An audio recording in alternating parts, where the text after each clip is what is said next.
Many airline companies are on the brink of bankruptcy here in 2020, and as a result, their stock prices have been absolutely obliterated here. From large airlines like Delta to the smaller airlines like Spirit or American Airlines, these companies are all going through some of the toughest times in their history and possibly facing bankruptcy. The government is, however, committed to helping these companies get through these tough times. But does that mean it's good news for investors? That's really up in the air right now. In my opinion, a lot of these companies are going to take a long time to get their stock price back to levels that they were back in January 2020 because they're fundamentally going through a very tough time right now, and it's going to take a lot to get through this. They're going to have a lot of debt, and they're most likely going to be forced to stop paying dividends and buying back their shares. That's not good news for shareholders. And as an investor, this is not good news at all, especially considering the amount of risk that you're taking on by investing in these companies. So in my opinion, investing in these stocks individually may not be the best thing to do here. But lucky for you, there is a solution here to invest in these companies in a safer manner, and I'm going to discuss that today with you guys. As always, guys, drop a like to support this video. And if you are interested in the option that I'm going to be discussing today, let me know in the comment section down below. So in my opinion, yes, airlines currently offer a ton of potential upside. I mean, let's be real here, guys. These stocks have dropped by over 50% in a month, yet they are essential to our economy. I have no doubt that the government will continue helping them, but I wouldn't be surprised if this issue prolongs itself, and as a result, a couple of them may still go under despite getting help. So as a potential shareholder here, as an investor, what do I do to get exposure to this industry? I don't want to invest in any individual company here because it poses a huge risk of bankruptcy, or even if they get through this, shareholders are probably going to get hurt over the long term. So what's the best course of action? Well, in my opinion, the best way to go about investing in this industry right now is through the JETS ETF. So this is an ETF created and managed by the US global ETFs, and what it is essentially a collection of pretty much all the major airlines in the US. Now what they do is they take a basket, they throw all these companies in that basket, they pack it up, and they present it to us as one investment option, the JETS ETF.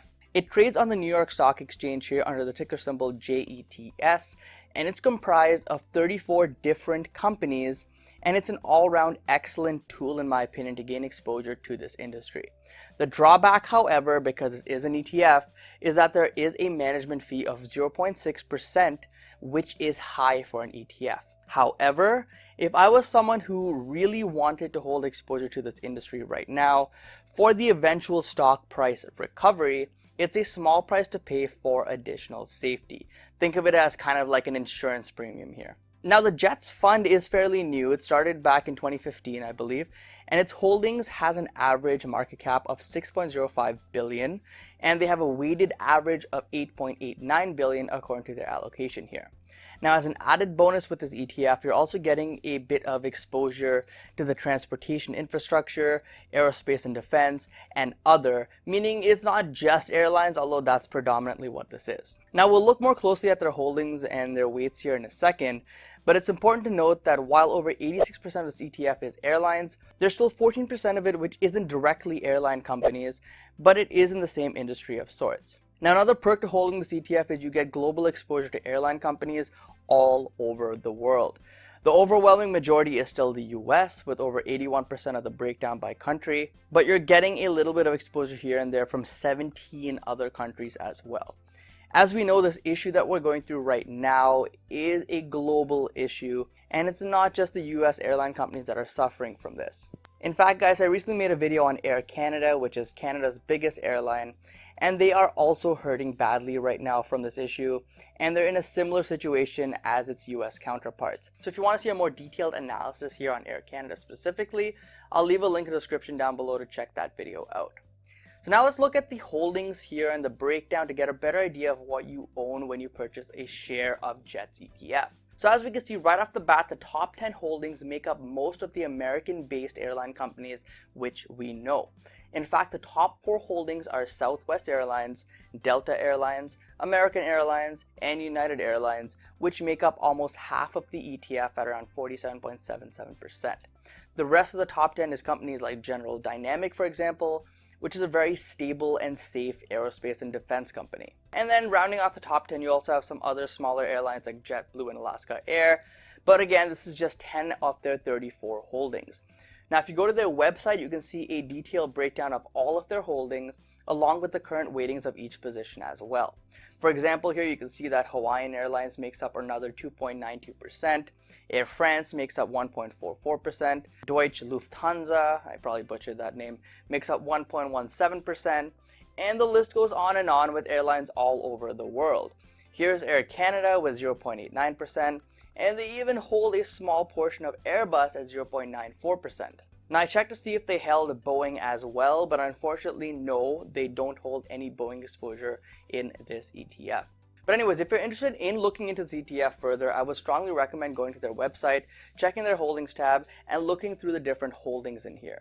I like that the majority of exposure is still to the big four American companies, because that's where, in my opinion, a lot of the true upside is with this industry. Now, the stock actually does trade at a fairly cheap share price right now, so it's very accessible and very in line for investors who are looking at most of the individual stocks anyways. This ETF also pays you a small dividend of 0.29%, and honestly, I'm not really sure why it's so low, since many of these airline companies are paying a higher yield right now. So I do find this a bit odd. I don't know, maybe these ETFs are actually pocketing the dividends for themselves. I don't know if that's even possible, but let me know in the comment section down below if you have a better idea as to why this yield is so low despite the companies paying a higher yield. But anyways, over time, if and when these airlines do raise that dividend, I would expect this yield to also increase as well.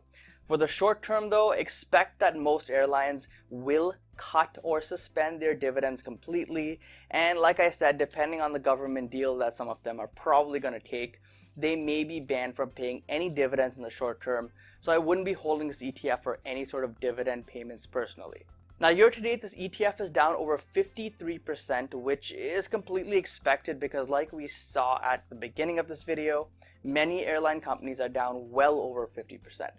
However, since inception, the ETF is only down around 9.5%, which is not too bad all things considered, but even so, it's at its lowest price it has ever been ever since this fund was created. Now, in my opinion, buying at these prices gives you the potential over the long term for a full recovery in this industry and potentially a 100% upside if we see this industry recover faster and stronger than expected. Guys, you know I'm a huge fan of ETFs. You know, I talk about S&P 500 ETFs quite often.